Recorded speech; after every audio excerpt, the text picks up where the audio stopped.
Você quer ser pai? Você quer ser mãe? Então se prepare. Porque se você pisar na bola, até a terceira e quarta geração sua vai estar sofrendo disso. Na Bíblia você vê várias histórias sobre maldição hereditária, onde o pai fez uma coisa, o filho fez a mesma. Onde o pai caiu, o filho também, porque não foi resolvido ali e passa ali pros filhos e nas próximas gerações. Uma dica que eu dou para tratar com maldições hereditárias. Eu tô fazendo um treinamento para casal, né? Então tem um casal de pastores que visita a gente, né, de tempos em tempos, e pega um tema e dá um treinamento pra gente lá em casa. E aí teve um dos dias onde a gente falou sobre maldição hereditária. Maldições hereditárias, né? E aí as pessoas podem interpretar isso de várias formas. Uma é sobre a ótica de fé e outra é sobre a ótica comportamental também, onde você acaba replicando o comportamento dos seus pais ou fazendo o exato oposto, né? E aí eu comecei a perceber esse tema e ver que na Bíblia existe muito dos problemas que passam de pai para filho quando ele não é resolvido na paternidade, na maternidade. E aí tem vários casos assim na Bíblia, mas quando eu olho para Davi, né, a relação de Davi e Batseba teve origem no adultério. Ele teve problema com mulher. Né? Foi uma das grandes besteiras de Davi foi esse problema. Indo para o final da história de Salomão, depois a gente volta, né? E aí onde a gente entra e fala, qual que foi o grande problema do filho? O mesmo. Com algumas outras nuances, mas foi o mesmo problema. E na Bíblia você vê várias histórias sobre maldição hereditária, onde o pai não cita isso, mas o pai fez uma coisa, o filho fez a mesma. Onde o pai caiu, o filho também, porque não foi resolvido ali e passa ali, né, para os filhos e nas próximas gerações. Tem alguma coisa que você enxerga sobre isso, sobre essa maldição hereditária? Com certeza. E quando fala maldição, o pessoal pensa assim... Foi uma bruxa. A bruxa, né? Wicked, né? A bruxa, aquela, né? A ímpia. Não. A ideia, quando a Bíblia chama, lembra que a Bíblia foi escrita numa época que não havia nascido ainda nem Sigmund Freud, nem Albert Kinsey, nem Jung, nem a psicologia. Simples, né, não é que era simples, é porque havia coisas que há hoje, mas não com a nomenclatura de hoje. Tá certo? Havia o que há, mas sem essa nomenclatura. Então, a Bíblia tem o conceito. O que hoje a psicologia chama de traços hereditários, de questões, traumas hereditários que você herda, eles chamam de maldições hereditárias. E por que a palavra maldição? É porque ela vem carregada de uma advertência. Você quer ser pai? Você quer ser mãe? Então, se prepare. Porque se você pisar na bola... Até a décima geração, até a terceira e quarta geração sua vai estar sofrendo disso. Isso. Mas fique tranquilo. Mesmo que você fale, se você se agarrar comigo, eu terei misericórdia até 1000 gerações. Daqueles que me amam e guardam os meus mandamentos. Então o primeiro ponto é esse. A Bíblia não está falando de nada que a psicologia e a psicanálise hoje não tratem nos consultórios. Apenas usando uma outra nomenclatura. Segundo, a Bíblia, quando chama de maldição hereditária, ela não chama de determinismo hereditário. Em canto algum da Bíblia, do Gênesis ao Apocalipse, você é obrigado a ser porque o seu pai foi. O fato do seu pai ter sido pode lhe dar uma predisposição para certas coisas, mas não uma determinação para certas coisas. Aqui eu tenho que até fazer um esclarecimento para ser honesto com o meu público. Há alguns que seguem uma teologia calvinista, de João Calvino, dizendo que Deus predetermina tudo. Então, na verdade, não existe o livre-arbítrio. É Deus que determinou se eu vou ser salvo, se não for. Eu não concordo com essa linha. Tem uma outra linha, a arminiana, que é a que eu concordo, que nós somos responsáveis pelo nosso destino e as nossas escolhas. Nós somos responsáveis. Então eu tenho muitas coisas que eu carrego no casamento, conversando com a Laura, a gente fica percebendo às vezes assim, como é que eu trago algumas coisas que ela não traz do lado dela por causa da criação que eu tive, algumas dificuldades. Sabe aquela coisa, por exemplo, vou dar um exemplo, olha como é que eu sentei aqui e estou falando naturalmente sem nenhum medo. Para vocês também, vocês são da comunicação. Uma outra pessoa ia ficar tremendo aqui, com a mão suando, com medo da próxima pergunta que você vai fazer, colocando a mão aqui de medo. Ou seja, cada um tem a sua facilidade ou a sua dificuldade de acordo com o que ele recebeu. Mas eu posso sim decidir o que eu vou fazer disso ou não. Então, repito, seus pais podem passar para você tendências, não determinismo. Você que escolhe se vai seguir nos caminhos do seu pai ou não. É até uma linguagem que a Bíblia usa. Porque ele andava nos caminhos do seu pai. Ele fez o que era mal ao Senhor. Isso tem de outros reis de Israel. Andando nos caminhos do seu pai. Então, uma dica que eu dou para tratar com maldições hereditárias. Primeiro, conheça-as. Uma coisa legal que você pode fazer em casa é conhecer a árvore genealógica da sua família. Não estou falando pegar aquele programa para descobrir o brasão da família. Não, eu sou da família Rebouças e tal. Não é isso que eu estou falando, não. É você sentar com sua mãe, com sua tia, perguntar assim, mãe, me fala um pouquinho dos seus irmãos, da criação que vocês tiveram. Pergunte quantos casos você tem na família de depressão profunda, quantos casos você tem de suicídio, quantos casos tem na família de pessoas com problemas mentais, quantos casos você tem na família de fracassados financeiramente, ou de pessoas que deram bem. Procure conhecer as virtudes e os defeitos da sua árvore genealógica. E desenhe mesmo essa árvore genealógica. Quantos depressivos eu tive, quantos casamentos não bem-sucedidos houve, etc, etc. Quantos problemas de drogas eu tive na família, de alcoolismo. Você vai fazendo aquela árvore ali e você já vai vendo quais são as suas tendências.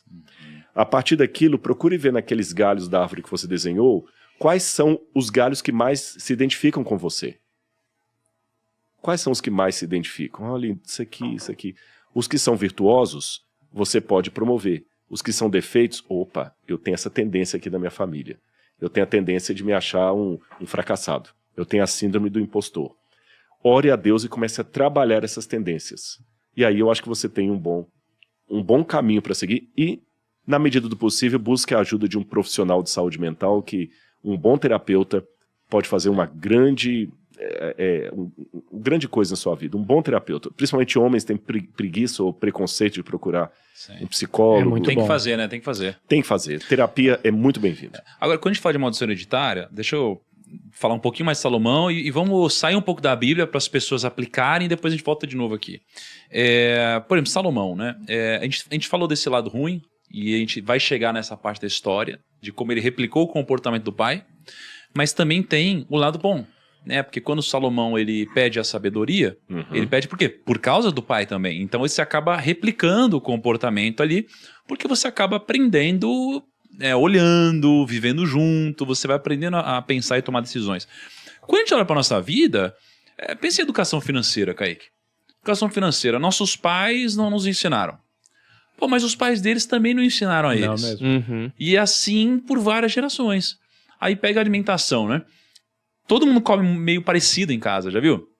Se numa casa todo mundo come batata frita, cara, geralmente os pais também comiam batata frita e vai seguindo assim por diante. Nossa. E tem aquelas casas onde todo mundo come de uma forma mais saudável. Não, a Dani, né? A Dani, né, minha noiva é uma pessoa muito fitness e tal, tem uma consciência de alimentação gigante. Cara, a criação dela em relação a esse assunto é muito diferente da minha. Tipo, era uma criação mais focada nisso? Muito, muito mais focada, muito mais consciente. E desde tudo, assim, desde, cara, a família sentar à mesa, todo mundo comer junto, não sei o que lá. Eu era tipo, cara, comendo na frente da TV, nuggets ali, ketchup já era, não sei nem o que eu tô comendo, entendeu? E aí muito o que é importante? Quando a gente pega um versículo falando sobre maldição hereditária, em Êxodo 25, fala o seguinte, não te encurvarás a elas, nem as servirás. Porque eu, Senhor teu Deus, sou Deus zeloso, que visito a iniquidade dos pais nos filhos, até a 3ª e 4ª geração daqueles que me odeiam, né? Que foi o que o Rodrigo falou.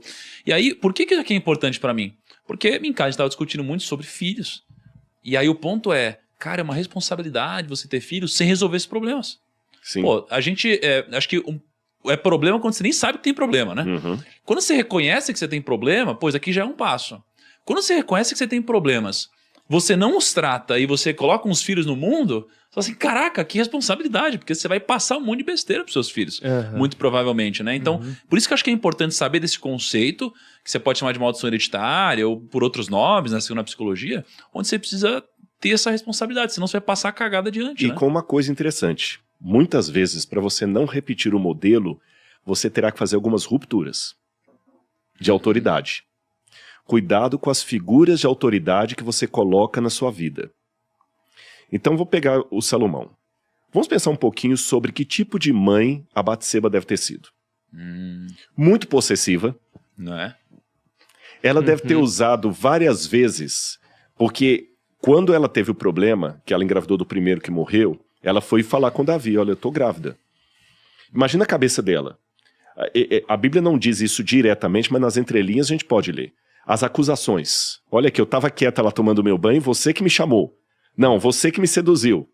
Esse DR deve ter tido entre ela e Davi. Perdeu o filho. Ela deve ter virado para Davi e falou assim, por sua culpa, meu menino morreu. Não, foi por sua culpa.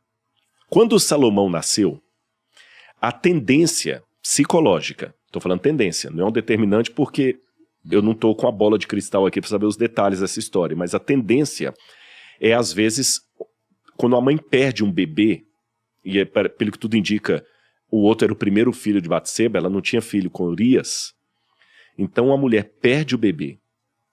Quando nasce o segundo, a tendência é ela se apaixonar pelo segundo e o medo de acontecer com o segundo o que aconteceu com o primeiro, repito, pessoal, são tendências, tá certo? A tendência é que ela super proteja esse segundo filho. Sim. Alguns psicólogos, quando vão trabalhar com mães que perderam o primeiro bebê e tem um segundo pouco tempo depois, é trabalhar para que ela não abafe esse segundo com amores e cuidados compreensíveis, porque ela tem medo de perder. Ela não quer de novo a dor do luto. Então ela pode se tornar uma mãe possessiva, uma mãe daquela que protege, que determina os caminhos e tudo mais, etc. E você nota isso aqui. Ela começa, já no início do livro de 1 Reis, que é quando vai contar a história de Salomão, ela começa a ter um papel de proeminência que não era próprio dela enquanto rainha naquela época. Ela que foi lá em Davi, olha, você não prometeu que Salomão ia ser o seu filho, o rei? Faça alguma coisa. Olha, Adonias está lá se proclamando rei. Ela que fez todo o arranjo político do palácio para poder Salomão assumir o trono. Ou seja, ela tomou a frente. Essa mulher é um problema, né? Não. Cara, o que ela gerenciava ali... Ela gerenciava tudo ali. E aí ela pega e põe o filho dela no poder. E você já viu essas situações, até filme Game of Thrones tem exemplos disso. Game of Thrones é só isso, né? Exatamente. Tá lá a mãe manipulando o filho e tudo mais. Não seria bom para a monarquia de Israel. Aí a próxima coisa que ela faz é quando o Adonias, ele vai lá e pede para não morrer. Salomão fala, eu vou te poupar. Eu vou te poupar. Aí ela chega, depois, o Adonias vai procurar quem? A própria Batseba. Interessante o Adonias ter pedido a Batseba para ter influência política. Para ficar com a esposa do pai, com a sunamita. Aí a Bíblia diz aqui, eu posso ler? Olha, diz aqui, que o Adonias vai e fala com a Batseba, né? Então Batseba foi até o rei Salomão para falar-lhe a favor de Adonias. O camarada era um mau caráter e ela foi lá. O rei se levantou para recebê-la e inclinou-se diante dela. Depois se assentou no trono e mandou pôr uma cadeira para sua mãe e ela se assentou à sua direita. Olha o poder, olha a influência dela. Então Batseba disse, só um pequeno favor lhe faço. Pequeno caramba, ela estava pedindo um negócio que era completamente errado. E peço que não seja recusado. Olha a chantagem emocional. Eu sou sua mãe. Você pode ser o rei, mas eu ainda sou sua mãe. Pode pedir minha mãe, porque não recusarei um pedido seu. Batseba disse, peço que Abissaque, a sunamita, seja dada por mulher a Adonias, seu irmão. O que ela estava pedindo era a sentença de morte do próprio Salomão. Porque, em primeiro lugar, se Salomão permitisse aquele casamento, ele estaria indo contra as leis de Moisés, que por sua vez tem Deus como autor. Deus falou que o incesto era abominação ao Senhor. Está lá nas leis do Moisés, Levítico. Um homem, Deuteronômio melhor dizendo, um homem não pode ter por mulher a esposa do seu pai, mesmo que o seu pai tenha morrido. Você não pode se casar com a viúva do seu pai. Isso é incesto. Se eu não me engano, acho que até no Código Penal brasileiro é um tipo de relação também que não é aceitável. Você não pode casar com a viúva do seu pai, mesmo que ela não seja sua mãe. Se eu não me engano, mesmo no Código Brasileiro, isso também é considerado incesto. Você não pode casar com uma ex-sogra, porque não existe ex-sogra. Então, parece que são relações... Alguém coloca aí como é que é no Código Nacional Brasileiro, mas se eu não me engano é assim mesmo. Você não pode.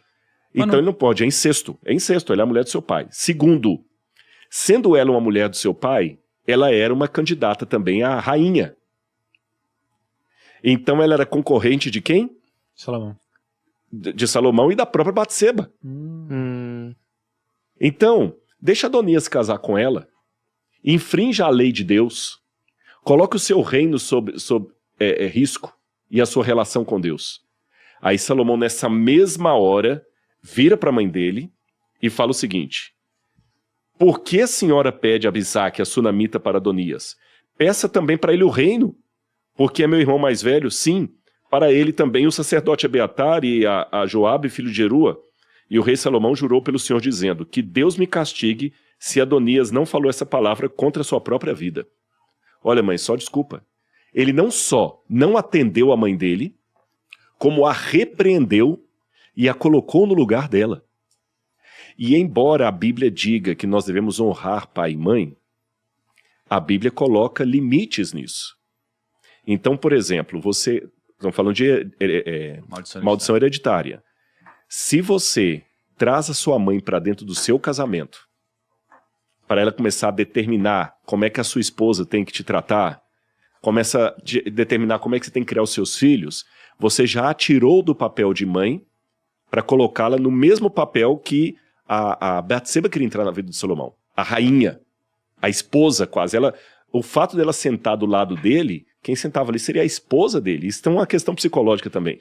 Não é a mãe que senta do lado do trono do rei, é a esposa. Tem uma semiótica. Como ele não tinha nenhuma esposa ainda, a semiótica, ela vai e assume esse papel. Daqui a pouco ela ia escolher a esposa para o filho, ela ia escolher... Então, para quebrar as maldições hereditárias, entre as coisas que nós falamos, você também tem que desautorizar algumas figuras de autoridade que você coloca na sua vida. Sabe? Porque às vezes, não estou falando que seu pai e sua mãe são ruins, mas às vezes pelo problema mal resolvido dele, ele vai castrar você. Sim. Tem mãe às vezes que não aceita perder o filho para outra mulher. O filho assume aquela castração psicológica que a mãe fez e ele não consegue se dar bem com mulher nenhuma. Porque eu tinha um amigo meu, já falecido, inclusive, que ele tinha uma história interessante. A mãe dele, ela sempre que ele arrumava uma namorada, ela passava mal. E quanto mais certo fosse dando o casamento, ela ia para o hospital, a pressão dela subia, uma série de coisas. Olha. Ele só conseguiu se casar com uma que a mãe arranjou para ele, que ele não gostava da menina e que era igualzinho à mãe. E ele foi infeliz. Mas toda vez que ele arrumava uma namorada, a mãe passava mal. E ele morava com ela, já estava passando dos 40 anos, não conseguia casar por causa disso. Não. Mas você tem entendeu? Um cara aí que tá por aí, tipo, não consegue Mais ou casar menos, nem a pau. O cara tá, né? Quantos anos, Kaique? Eu acho que tá aqui, bateu o quê? 11, já 12? Então vamos resolver isso. Vamos resolver isso aqui. Tem muita coisa, cara. Tá no to-do, né? Tá Olha, no to-do, exatamente. Não quer dizer que é o seu caso, mas em muito... Mas eu não tô na casa da minha mãe, tá? Só pra deixar claro. Mas vou te tranquilizar com uma situação do próprio Freud. O Freud dizia que muitas vezes o charuto era a reminiscência do seio feminino. Por isso que os caras gostavam de ficar chupando charuto ali, aquela coisa. Entendi. E os alunos do Freud em Viena o viram um dia fumando um baita de um charuto e questionaram: mas o senhor não falou que o charuto é uma semiótica do seio da mãe? Ele falou assim: não. O bom psiquiatra é aquele que sabe definir os momentos em que um charuto é tão somente um charuto. Então há momentos que estar solteiro é simplesmente estar solteiro. Mas Entendi. há momentos que sim. Você não conseguiu quebrar uma maldição hereditária por causa que você não ainda desautorizou algumas figuras castradoras que estão na sua vida impedindo o seu sucesso, o seu crescimento. Pode ser um filho, às vezes. Viu? Pode ser um filho, pode ser um amigo. Para a gente encerrar essa parte do assunto, que é importante as pessoas que estão nos assistindo aqui aplicarem isso na vida delas, além de conhecer a história de Salomão. A gente falou de maldição hereditária e como a gente acaba replicando comportamentos, né? Sejam ruins ou bons, sejam cagadas ou grandes sacadas, né? E quando a gente vê que Deus ele pode nos visitar, né, até a terceira, quarta geração, né, daqueles que o odeiam, é importante pegar esse versículo para dar solução para as pessoas também. Qual que é a solução então para a maldição hereditária? Como que eu resolvo esse problema? E a solução está aqui, ó. Quando a gente lê os 10 mandamentos, está escrito o seguinte: e Deus falou todas estas palavras: eu sou o Senhor, o teu Deus, que te tirou do Egito, da terra da escravidão. Não terás outros deuses além de mim. Não farás para ti nenhum ídolo, nenhuma imagem de qualquer coisa no céu, na terra ou nas águas debaixo da terra. Não te prostrarás diante deles, nem lhes prestará culto, porque eu, o Senhor, o teu Deus, sou Deus zeloso, que castiga os filhos pelos pecados de seus pais até a 3ª e 4ª geração daqueles que me desprezam, mas trato com bondade até 1000 gerações aos que me amam e obedecem aos meus mandamentos. Ou seja, a solução aqui está em colocar Deus em primeiro lugar.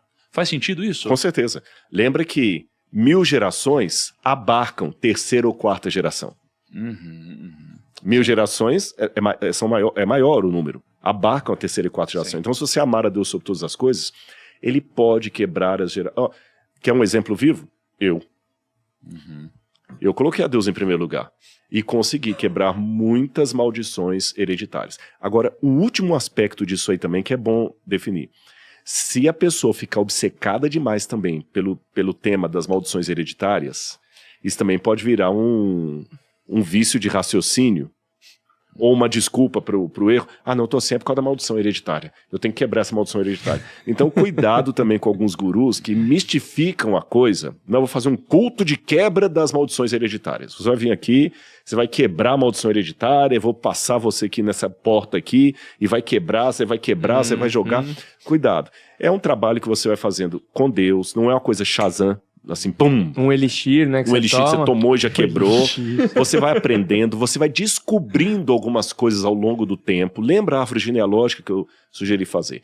E no final das contas, é exatamente isso que você falou. Que, aliás, já que estamos em Salomão, você citou Moisés, o próprio Salomão falou sobre isso aí. Você quer o resumo de tudo isso aí? Como é que você vai quebrar as maldições hereditárias e como é que você vai resolver tudo? Tá aqui, olha. Eclesiastes capítulo 12, versículo 1 em diante. Lembre-se do seu Criador nos dias da sua mocidade, antes que venham os dias maus e cheguem os anos em que você dirá, não tenho dele prazer nenhum. Lembre-se do seu Criador. E aí ele continua dizendo ainda, verso 13, ele termina o livro falando assim, de tudo o que se ouviu, a conclusão é esta, tema a Deus e guarde os seus mandamentos, porque esse é o dever de cada pessoa. Porque Deus há de trazer juízo a todas as obras, até as que estão escondidas, quer sejam boas, quer sejam más. Então, o próprio Salomão endossou o Moisés aí que você citou. Tá, não? Você está com maldição hereditária, está com um problema? Quer é o resumo, quer a receita? Tema a Deus e guarde os mandamentos de Deus. E curioso que o que você leu está justamente nos 10 mandamentos. Não, e olha só, Esse é o dever de todos. E Deus vai trazer a juízo todas as obras, boas e ruins. A gente pensa que o juízo é só sobre as obras ruins, é sobre as obras boas também. Ou seja, farei misericórdia, eu vejo que você está tentando. Por isso que Salomão, apesar das pisadas na bola que a gente vai estudar aqui, ainda foi um homem realmente sábio, o mais sábio que já existiu. E aí, cara, então, assim, a gente, pegando o que você acabou de falar, não é algo místico. Não é algo místico, bem né? prático. É prático. Então, quando você fala de amar a Deus acima de tudo, ou colocar Deus como prioridade, aqui também não é místico.